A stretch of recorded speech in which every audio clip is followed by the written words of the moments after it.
La maison est une bâtisse à pans de bois. Elle est située dans un cadre champêtre et c'est une authentique maison rurale du XVIIe siècle. L'architecture est symétrique. Les fenêtres sont placées au même endroit à chaque côté et à chaque étage. Elle dispose d'un épi de faîtage et d'une tour carrée qui comporte un escalier.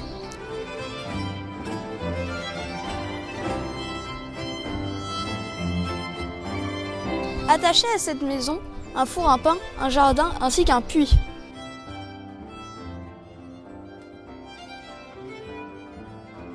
Tout autour de la maison, il y a un pavement en pierre. La maison a connu de nombreuses modifications au cours du XIXe siècle afin de ressembler à un vrai petit manoir.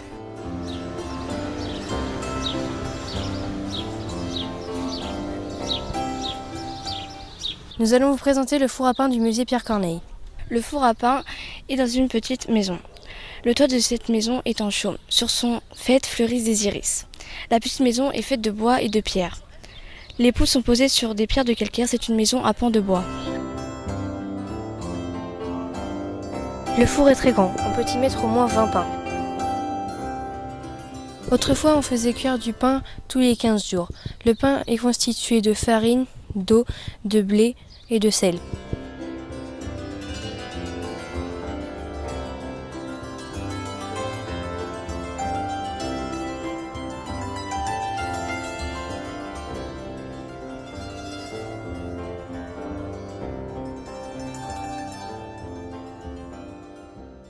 Aujourd'hui, on va vous présenter le musée Pierre Corneille, situé à Petit-Couronne, plus précisément de son jardin, où de nombreuses plantes y sont cultivées.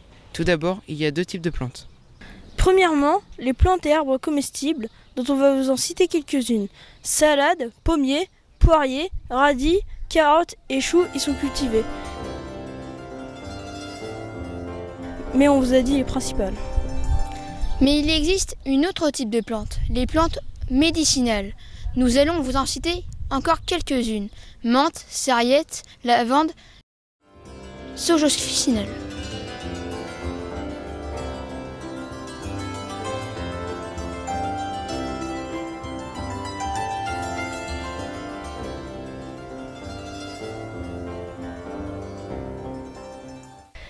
Nous allons vous faire découvrir l'entrée de la maison de Pierre Corneille.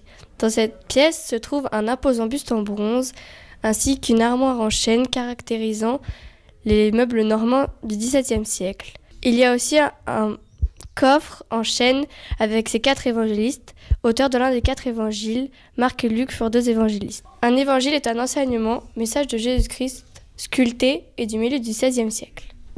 Des vitrines avec des documents et des cartes postales du début du siècle montrent les transformations de maisons en musées. Les actes administratifs et le plan terrier du village en 1700 sont des copies. Les originaux étant trop fragiles, sont conservés aux archives départementales de Seine-Maritime. On y trouve aussi des chaises, des bureaux, une porte en bois, une cheminée avec la représentation de Louis XIV, dit le roi Soleil. Ces fenêtres étaient des feuilles de papier huilé pour que le froid ne rentre pas. Elles ont été remplacées par des fenêtres en verre au XIXe siècle.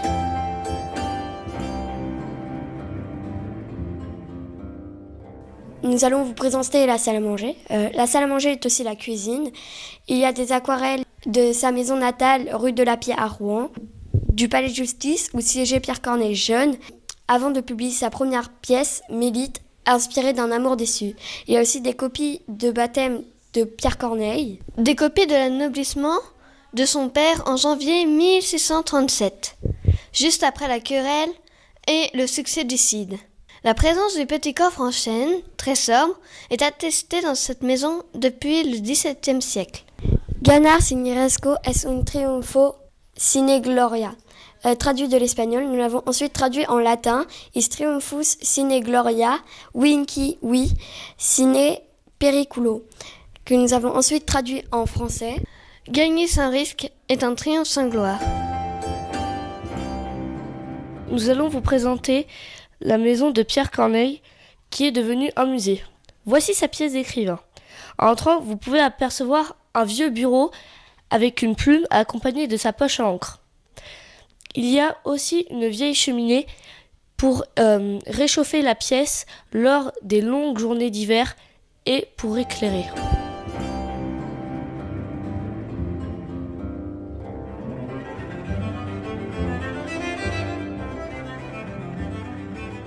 Les fauteuils datant du XVIIe siècle sont faits du tissu et racontent des histoires. L'un d'eux représente Jason et la toison d'or.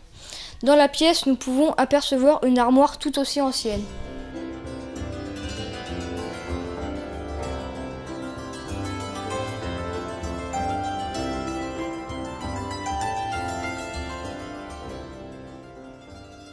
Dans une deuxième salle sont présentées des vitrines avec toutes sortes d'objets. Des tableaux, des pièces de monnaie et des livres anciens et épais. Pierre Corneille est né à Rouen en 1606. Il part étudier chez les jésuites. Il est déjà très doué pour l'écriture. En 1628, Pierre Corneille devient l'avocat du roi au palais de justice. Il n'est pas très doué pour parler devant un public, mais par contre il écrit des pièces de théâtre. En 1629, Mélite, une comédie, est jouée pour la première fois. 8 ans après, le Cid, une tragédie, le fait connaître de tous. Il devient écrivain du roi. Pierre Corneille, ensuite, a écrit bien d'autres pièces de théâtre.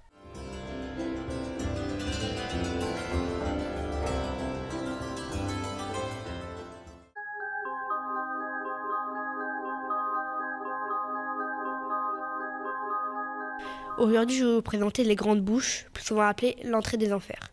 Les Romains pensaient que le Solfatare était l'entrée des enfers, car ils n'avaient jamais rien vu de tel. Ils pensaient qu'au fond du lac, il y avait un tunnel qui menait à la plage des enfers au bord du Styx. C'est le siège d'un dégazage important, car il y a environ 1500 tonnes de dioxyde de carbone et 3300 tonnes de vapeur qui sont dégagées par jour à sa surface. Le diamètre de son cratère atteint 770 mètres. Il est aussi composé de plusieurs zones fuméroliennes. Ce cratère volcanique fait partie du grand complexe des volcans des champs plégréens. Le Vésuve se situe en Italie, dans la ville de Campanie, dont la ville métropolitaine est Naples. Il s'agit du seul volcan d'Europe continentale à être entré en éruption ces 100 dernières années. Il a une altitude de 1281 mètres. Il détruit les villes, les ensevelit sous la cendre et la boue. Il est rentré en éruption pour la dernière fois, du 5 juillet au 4 avril 1944. Il est aujourd'hui encore actif. C'est un volcan gris.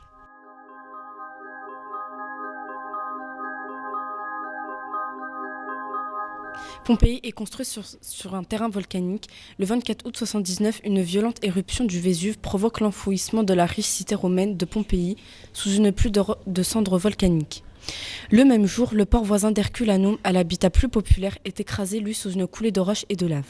Pompéi est une ville de l'Empire romain située en Campanie au VIe siècle après Jésus-Christ. Elle est détruite en même temps qu'Herculanum, Splontis et Stabise lors de l'éruption volcanique de Vésuve en l'an 79 après Jésus-Christ. Les habitants de la ville ont été pétrifiés sous la lave du volcan. En 424, Pompéi est conquise par les Samnites qui prennent le nom de Campanie en arrivant dans les Pennes. Entre 214 et 210 avant Jésus-Christ se déroule la deuxième guerre punique. En 80, Pompéi est transformée par Sylla en colonie romaine. Herculanum est une ville. Selon la légende, elle fut fondée par Hercule, fils adultère de Jupiter. Il fut persécuté par Junon, sa belle-mère jalouse, qui imposa les fameux 12 travaux. Cette ville se situe à 8 km de Naples, Néapolis. Herculanum est une ville romaine antique située en Italie, dans une campagna. Elle fut détruite par une éruption volcanique en 79 après Jésus-Christ. Depuis des siècles, elle fut enfouie par l'éruption, puis retrouvée et reconstruite au XVIIIe siècle par les Bourbons qui régnaient sur Naples. Comme le relève clairement son nom, l'origine d'Herculanum est liée à la figure mythique du demi-dieu Hercule. D'après la légende racontée par Denys d'Halicarnasse, c'est lui qui a fondé la ville lors de son passage en Italie de retour d'Espagne. Cette ville fut occupée par les Osci et les Pélages, Palesqui, puis par les Samnilais pendant les dernières guerres d'Italie contre Rome romaine. Herculanum a subi la même catastrophe que Pompéi, c'est-à-dire l'éruption du Vésuve, Vesuvius. Elle fut connue grâce aux fouilles archéologiques. Herculanum fut enfoui par une couche de lave et de boue, c'est ce qui fait sa principale particularité, contrairement à Pompéi qui fut enfoui par une couche de cendres et de lapilles. Herculanum fut objet des fouilles avant Pompéi en 1709. En 1709, Emmanuel Maurice, comte d'Elbeuf, fait forer un puits dans sa villa à Résina et il tombe par hasard sur un mur et des vestiges antiques. Il les identifie à tort comme un temple d'Hercule, en réalité c'est un théâtre antique. Ces deux cités nous ont permis, grâce à leur malheur soudain, de connaître la civilisation romaine à son apogée et autant de précision que si elle s'était éteinte hier. Naples en italien Napoli, ville d'Italie, est la troisième commune italienne après Rome et Milan. La création de la ville repose sur une très vieille légende dans l'Odyssée d'Homère, où nous raconte que les sirènes étaient des divinités au charme irrésistible et voix envoûtantes. Mais un homme a su résister à leur pouvoir. Ulysse, qui s'était attaché au mât de son bateau et s'était bouché les oreilles avec de la cire, a pu survivre. Paestum est le nom d'un site archéologique situé en Italie du Sud. Il est sur la commune de Capaccio Paestum en Italie. Il s'appelait autrefois Poséidonia du nom d'une cité de la Grande Grèce. Il a été fondé en 600 avant Jésus-Christ, quelques années après Agropoli, par des Grecs de Sybaris. Il nomme la ville Poséidonia pour rendre hommage au dieu grec Poséidon. En 273 avant Jésus-Christ, les Romains prennent possession de la ville et l'appellent dorénavant Paestum. Au IXe siècle, Paestum est abandonné en raison de nombreuses attaques des Sarrasins. Entourée de marais alimentés par la présence du fleuve Silé, la ville est progressivement engloutie. Elle sera oubliée pendant environ 900 ans. Grâce à des travaux routiers en 1748, les temples remarquablement préservés sont redécouverts et fouillés. C'est aujourd'hui un important centre archéologique comptant 3 temples grecs doriques et un musée. Le site est inscrit depuis 1998 sur la liste du patrimoine mondial de l'humanité établie par l'UNESCO. Il fait partie du parc national du Cilento et du Val de Giano.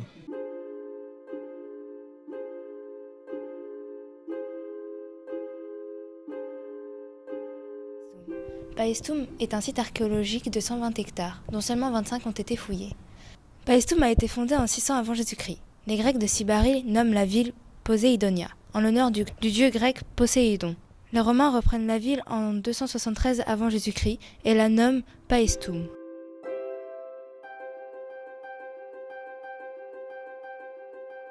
Le temple d'Héra a été construit au IVe siècle avant Jésus-Christ. Ce temple est le plus grand, tandis que le temple des Neptunes a été construit au Ve siècle avant Jésus-Christ. Ce temple est le plus majestueux et le plus élégant. Elle sera oubliée environ 900 ans. Grâce à des travaux routiers en 1748, les temples remarquablement préservés sont redécouverts et fouillés. Le plus petit des 3 temples a été construit vers 500 avant Jésus-Christ. Ce temple est destiné à Cérès, mais il a été consacré à la déesse Athéna. Bonjour chers spectateurs, aujourd'hui mes amis et moi allons vous présenter la ville d'Herculanum. Je vais commencer par vous présenter la ville et ses caractéristiques, puis mon ami Cameron vous présentera l'archéologie d'Herculanum. Et moi, les monuments aux alentours et à l'intérieur d'Herculanum. Herculanum était une ville romaine antique située dans la région italienne de Campanie et détruite par le Vésuve en moins 79 avant Jésus-Christ. Herculanum fut enfoui sous une couche de lave et de boue, ce qui en fait sa principale caractéristique, contrairement à Pompéi qui fut recouverte de cendres et de lapis-lisse. Lave et cendres forment une couche qui garantit une meilleure conservation de la cité et permet d'avoir une meilleure vision des ruines d'Herculanum. Elle fut tout de même remise au jour à partir du XVIIIe siècle par les Bourbons qui régnaient sur Naples. Je te laisse la parole. En 1738, des fouilleurs creusent dans la cité à la recherche de marbre et d'œuvres d'art. Ils découvrent de nombreux squelettes dans des abris, ce qui permet de voir le destin tragique de la population. Ces vestiges permettent une connaissance des territoires romains dès le 1er siècle, des matériaux et des œuvres d'art retrouvées. Herculanum, également connu pour ses monuments, possède la Villa des Pompées, connue pour sa conservation exceptionnelle. La fraîcheur de la peinture et l'ocre et le pourpre qui dominent rendent la visite très attrayante. C'était Mathéo, Cameron et Marius. À vous les studios! Bonjour à toutes et à tous. Aujourd'hui, mes camarades et moi-même, nous allons vous présenter la ville de Pompéi. J'ai ici avec moi une petite brochure. Cette petite brochure est un récapitulatif de tout ce que vous pourrez entendre au long de cette vidéo. Je vous laisse sans plus attendre en compagnie de mes camarades. Bonjour, je vais vous présenter l'amphithéâtre de Pompéi. L'amphithéâtre est situé au sud-est de la ville, dans un quartier d'urbanisation peu dense, en face de la Grande Palestre et proche de la porte du Sorna et celle de la Nocera, ce qui offre des facilités de desserte pour les spectateurs. Il fut construit en 80 avant Jésus-Christ, à l'initiative et aux frais de deux plus hauts magistrats de la cité, les Dumvir Quinquenno Caius Quintus Valgus et Marcus Porcius. Au moment de la construction de l'édifice, le mot amphithéâtre n'existait pas encore. L'inscription commémorative que nous a laissée les commanditaires emploie le mot spectacula, c'est-à-dire lieu de spectacle. Protégé par le patrimoine mondial, d'une taille de 135 x 104 mètres, il pouvait accueillir 20 000 personnes. À la différence des autres amphithéâtres romains construits plus tard, Pompéi n'a pas de souterrain où hommes et bêtes attendaient d'être introduits dans l'arène par des trappes. Le Vésuve est un volcan situé à Naples. Il a une altitude de près de 1200 mètres. Il est à l'origine de la destruction de Pompéi, Herculanum et toutes les autres villes aux alentours, enseveli en 79 sous une pluie de cendres. Il est entré en éruption de nombreuses autres fois au cours des derniers millénaires et c'est l'un des volcans les plus dangereux au monde en raison de sa tendance explosive et surtout de la population importante qui vit à ses abords. Il a inspiré de nombreuses légendes et représentations au cours des siècles. Pompéi est une ville de l'Empire romain située en Campanie. Fondée au VIe siècle avant Jésus-Christ, elle est détruite en même temps qu'Herculanum, Oplontis et Stabi, à cause de l'éruption du Vésuve en -79. Redécouverte fortuitement au XVIIe siècle, l'état de conservation de l'ancienne ville est remarquable. Le site archéologique est classé patrimoine mondial de l'UNESCO en 1997 avec Herculanum et Torre Annunziata. Naples est une ville d'Italie. Elle se situe au nord-ouest du territoire, en Campanie, l'une des plus belles régions du pays. Elle compte un peu moins d'1 million d'habitants, ce qui en fait la troisième commune la plus peuplée de la contrée, après Rome et Milan, et son aire urbaine est la deuxième plus peuplée après Milan, avec près de 4,5 millions d'habitants. Elle est frontalière au Vésuve, qui est un volcan encore actif de nos jours, ce qui en fait un site touristique incroyable. Elle est aussi au bord de l'océan Atlantique. Elle fut la capitale du royaume de Naples, et suite à l'annexion de ce dernier, elle fut la capitale du royaume des deux Siciles. Elle fut aussi la capitale de la Campanie à la place de Capoue, suite à la confiscation de la citoyenneté de ce dernier. En 1030, le duc Serge IV de Naples accueille des Normands pour faire face à la menace byzantine. Ces mêmes Normands ont plus tard multiplié leurs possessions territoriales au sud de l'Italie. Charles II d'Anjou fait de la ville la capitale du royaume de Sicile. Alphonse V d'Aragon prit possession de Naples en 1443. Lors de la Seconde Guerre mondiale, la population se soulève contre les occupants nazis, ce qui leur valut la médaille d'or de la valeur militaire à la fin de la guerre. Aujourd'hui, Naples possède le centre touristique le plus étendu d'Italie et a la plus grande concentration au monde de ressources et de monuments historiques.